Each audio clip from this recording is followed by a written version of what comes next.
Morning students. आज हम नैदानिक पोषण के उद्देश्य के बाद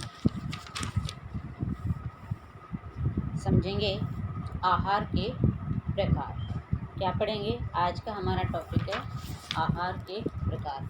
कि जो हमारे द्वारा खाया गया भोजन है, खाते हैं जो जिस भोजन को हम अपनी जीवन को बचाने के लिए, अपने शरीर को बचाने के लिए जो हमारे द्वारा भोजन जो भी चीज़ें ग्रहण की जाती है वो किस किस प्रकार के होते हैं या किस टाइप से हमें उन्हें लेना चाहिए। देखिए,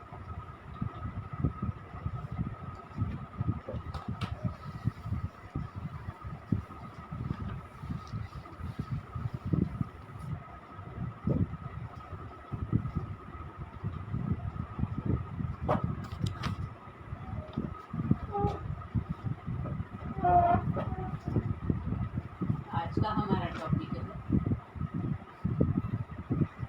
आहार के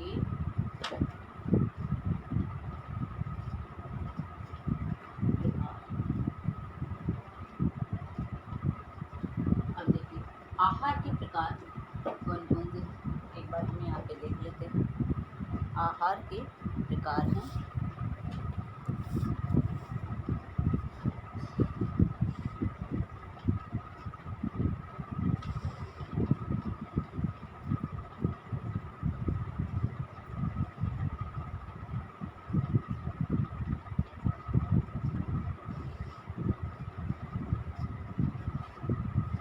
फर्स्ट है रोगी को दिए जाने वाले आहार की मात्रा में परिवर्तन करती है। फर्स्ट है रोगी को दिए जाने वाले आहार की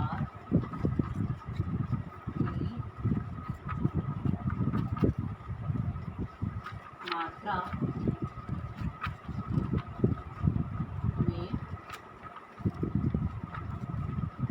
परिवर्तन।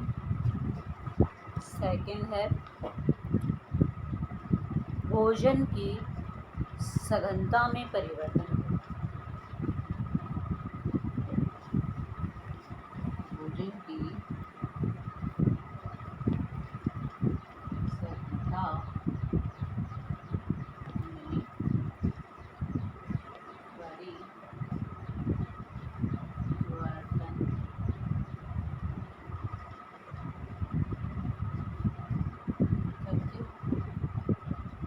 और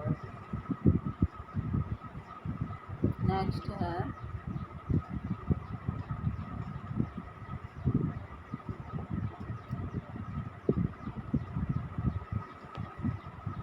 रोगी के ऊर्जा उपयोग में।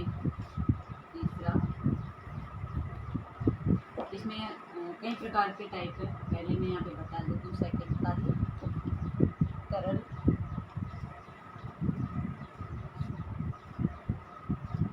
आहार, अर्ध तरल,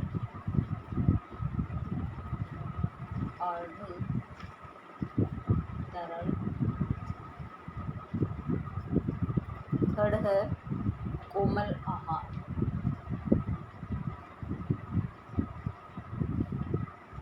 कोमल आहार।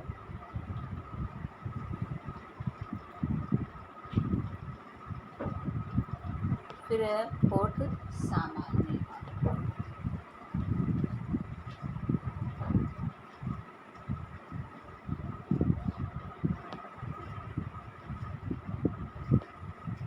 सामान्य आहार। अब है हमारा 1 2 3 पे है भोजन देने के तरीके।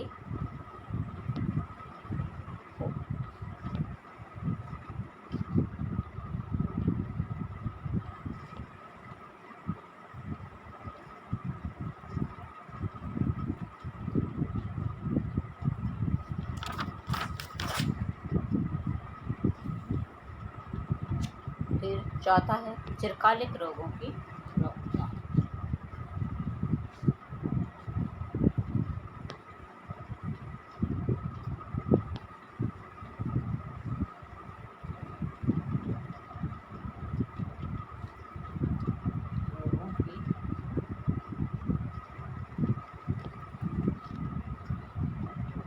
अब देखिए, आहार के प्रकार। रोगी को दिए जाने वाले आहार की मात्रा में परिवर्तन करके हम एक भोजन श्रृंखला तैयार कर सकते हैं। सेकंड है भोजन की सघनता में परिवर्तन करके। अब सघनता यानी उसकी क्वांटिटी, उसकी मात्रा, या किस प्रकार से किन किन रूपों में हम भोजन को दे सकते हैं। तरल लिक्विड रूप में दे सकते हैं, अर्ध तरल में दे सकते हैं, थोड़ा कम तरल हो, खिचड़ी दलिया। कोमल आहार यानी जो सॉफ्ट चीज़ें हों। सामान्य आहार यानी नॉर्मली जो हम खाते हैं। फिर है थर्ड है भोजन देने के तरीके। अब भोजन देने के तरीके हमारे कैसे हैं कि मुंह के द्वारा देंगे या नली द्वारा भी भोजन हमें दिया जाता है किसी पेशेंट के लिए है, ठीक है। फिर है चिरकालिक रोगों की रोकथाम। फिर हम भोजन के माध्यम से ही चिरकालिक रोगों की रोकथाम किस प्रकार से करते हैं। आइए अब हम इसके बारे में अध्ययन करते हैं।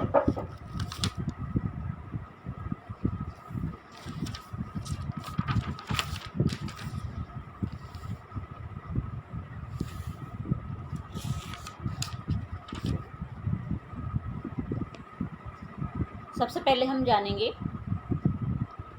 आहार क्या होता है, ठीक है। सबसे पहले हम आहार की डेफिनेशन के बारे में जानेंगे। किसी व्यक्ति की पोषण देखरेख संबंधी योजना में सभी पोषक तत्वों की उचित मात्रा का निर्धारण करते समय उस व्यक्ति की आयु, जेंडर यानी स्त्री या पुरुष, शारीरिक अवस्था, रोजगार या शारीरिक एवं मानसिक श्रम का प्रकार तथा स्वास्थ्य की स्थिति को आधार माना जाता है।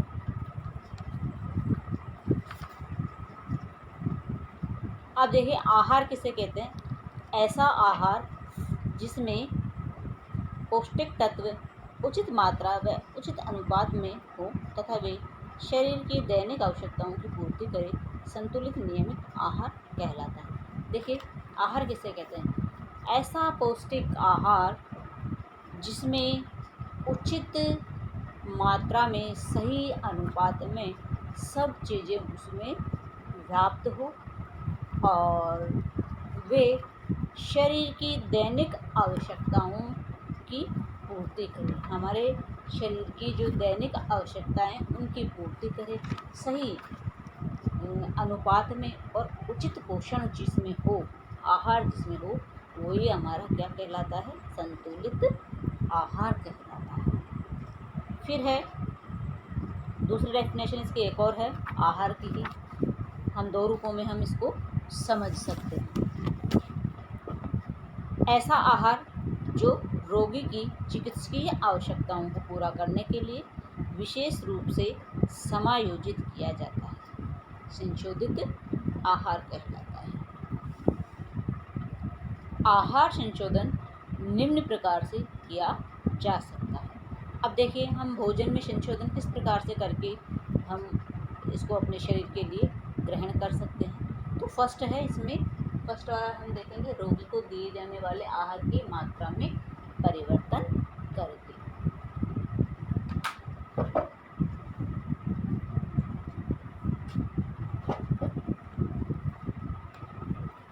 फर्स्ट है हमारा रोगी को दिए जाने वाले आहार की मात्रा में परिवर्तन करके, ठीक है। अब है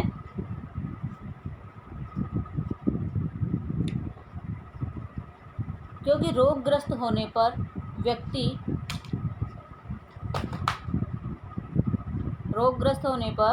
व्यक्ति भूख न लगने के कारण सामान्य रूप से नहीं खा सकता है। ऐसी स्थिति में उसे हर थोड़े समय के अंतराल पर थोड़ा थोड़ा खाने के लिए देते रहना चाहिए।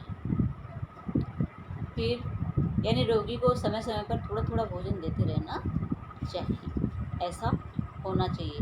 ऐसे नहीं कि रोगी को हम जिस समय भूख लगे उसी समय पूरा भोजन दे दें, तो उससे कई प्रकार का विकार उत्पन्न हो सकता है शरीर। इसलिए कभी भी एक मरीज को भोजन दिया जाए तो थोड़ी थोड़ी मात्रा में दिया जाना चाहिए।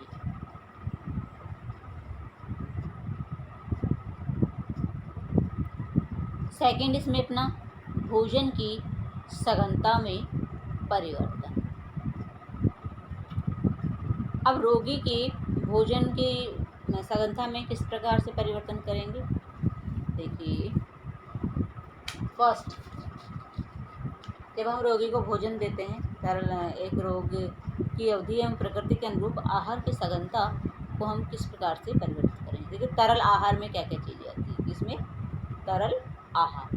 अब तरल आहार में क्या क्या आता है? तरल आहार में ऑपरेशन के तुरंत बाद तीव्र ज्वर में, ऑपरेशन के तुरंत बाद या फिर तेज ज्वर यानी बुखार हो, या फिर वमन यानी वॉमिटिंग कर रहा हो, अथवा तीव्र अतिसार यानी लूज मोशन जब उसे हो जाए, ऐसी स्थिति में थोड़ी सुधरने तक रोगी को केवल पूर्णतः तरल आहार ही दिया जाता है, जैसे कि फटे दूध का पानी, नींबू पानी, उबली हुई सब्जियों का पानी। इसका लाभ यह है कि यदि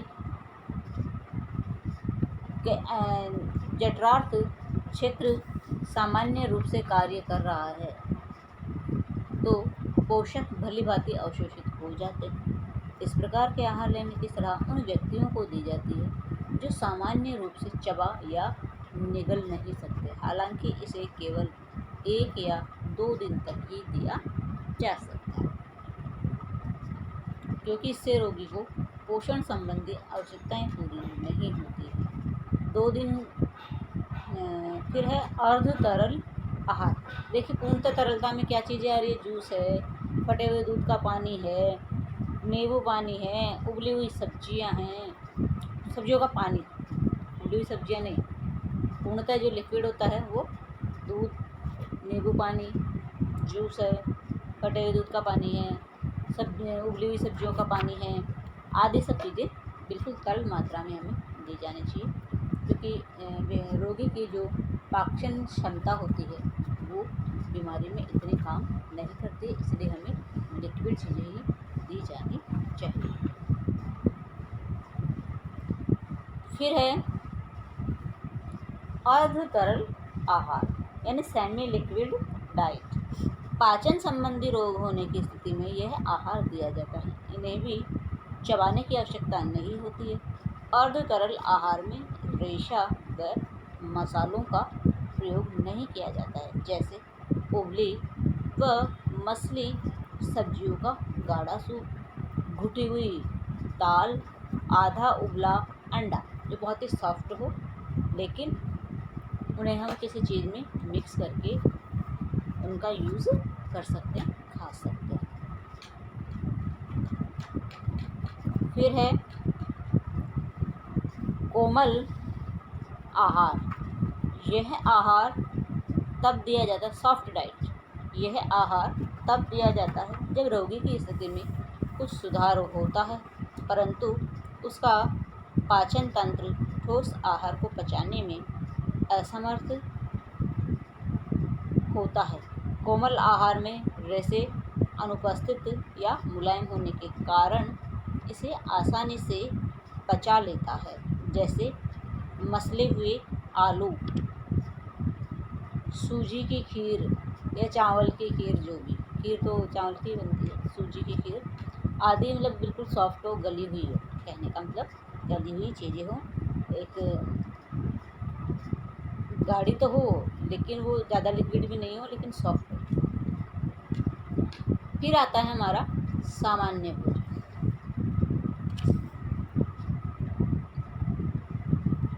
रोगी के पूरी तरह स्वस्थ होने के बाद सामान्य आहार, जो भी कैसा, बिना तला हुआ और बिना मिर्च मसाले का भोजन, वो हम रोगी को दे सकते हैं। तो ऐसे करके भोजन की सघनता में हम परिवर्तन कई प्रकार से कर सकते हैं, रोग के आधार पर, क्वांटिटी के आधार पर, उसके टाइप के किस प्रकार का दे रहे हैं, ठोस दे रहे हैं कि सामान्य दे रहे हैं कि तरल दे रहे हैं या फिर हम अर्ध तरल दे रहे हैं।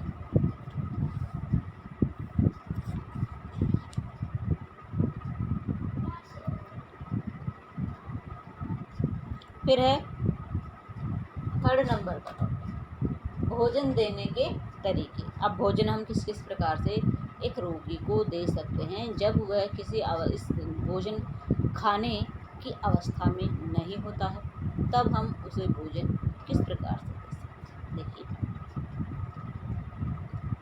वैसे तो किसी भी रोगी को भोजन देने का सबसे उत्तम तरीका मुँह से भोजन खिलाना होता है, यानी मुँह के द्वारा ही हम चम्मच से दे रहे हैं, किसी भी चीज़ से दे तो उसके द्वारा ही हम भोजन दें तो ज़्यादा बढ़िया है।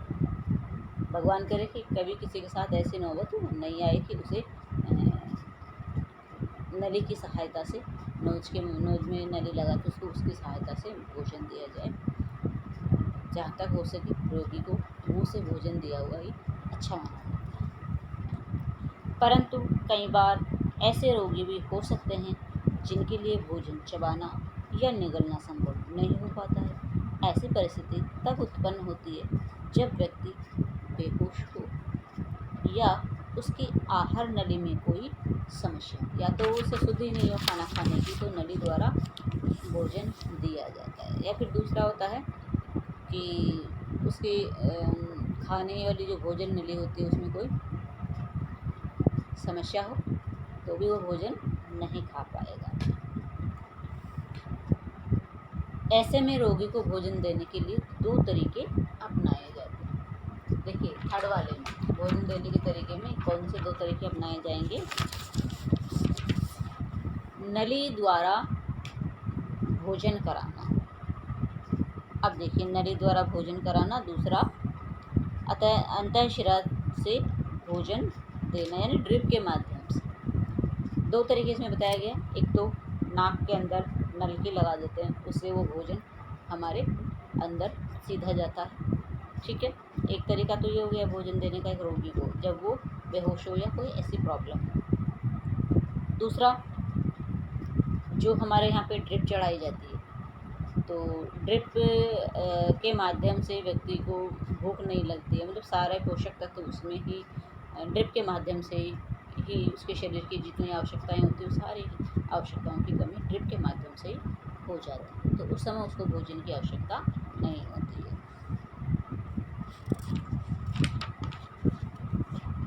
फिर है नली द्वारा भोजन खिलाने में पोषण युक्त संपूर्ण भोजन नली द्वारा रोगी को दिया जाता है। यह विधि अंतःशिरा संवरण की अपेक्षा अधिक पसंद किया जाता है। हालांकि यह विधि तभी अपनाई जाती है जब रोगी का जठरार्ध सुचारू रूप से कार्य नहीं कर रहा हो और व्यक्ति को जो कुछ नली के माध्यम से खिलाया जाता है वह उसे पचा लेता और अवशोषित कर लेता है। जबकि अंतःशिरा संवरण विधि में रोगी को पोषण विशेष विलयनों के रूप में, देखिए इस समय जो पोषण है वो विशेष विलयनों के रूप में, यानी दवाइयों के रूप में उसे दिया जाता है, जिन्हें रोगी की नसों में ड्रिप के माध्यम से पहुंचाया जाता है। अब है हमारा लास्ट, चिरकालिक रोगों की रोकथाम। चिरकालिक रोग यानी अकस्मात जो कई प्रकार के ऐसे रोग हो जाते हैं, संक्रामक रोग जो हमारे हो जाते हैं, हम उनकी रोकथाम किस प्रकार से कर सकते हैं। आइए, किसी भी रोगी के लिए उचित आहार और अच्छे पोषण का बड़ा महत्व होता है। इसके अतिरिक्त नियमित रूप से लिए जाने वाले उचित आहार, अच्छे पोषण तथा स्वस्थ जीवन शैली के कारण बहुत से चिरकालिक रोगों को नियंत्रित किया जा सकता है या फिर उनके प्रारंभ होने की अवस्था को विलंबित या धीमा किया जा सकता है। आजकल हम जिन खाद्य पदार्थों का सेवन कर रहे हैं, विशेषकर संसाधित खाद्य पदार्थ, उन्हें बहुत से ऐसे पदार्थ मिलाए जाते हैं जिनमें अत्यधिक वसा या शक्कर होती है। इस प्रकार के खाद्य पदार्थ अक्सर अत्यधिक परिष्कृत खाद्य पदार्थों से बनाए जाते हैं, जिसके कारण इनमें रेशेदार और ऐसे अन्य महत्वपूर्ण अवयवों की मात्रा बहुत कम व बिल्कुल ही नहीं होती हैं, जो स्वास्थ्य के लिए लाभदायक होती है। यानी आजकल कई प्रकार के ऐसे भोजन तैयार किए जा रहे हैं जिनमें चीनी अधिक होती है, मसाले अधिक होते हैं, वसा अधिक होती है और वो मार्केट में अवेलेबल होती हैं, जिन्हें हम खाते हैं और जो हमारे शरीर के लिए लाभदायक नहीं होते हैं।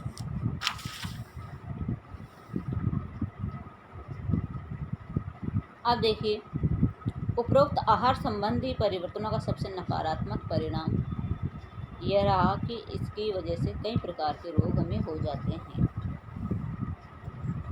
तो ये तो थे हमारे आज भोजन के स्वरूप चिरकालिक रोगों की रोकथाम वाला। कल हम थोड़ा सा पेंडिंग है, उसे हम कल पढ़ेंगे। आज के लिए इतना ही, धन्यवाद।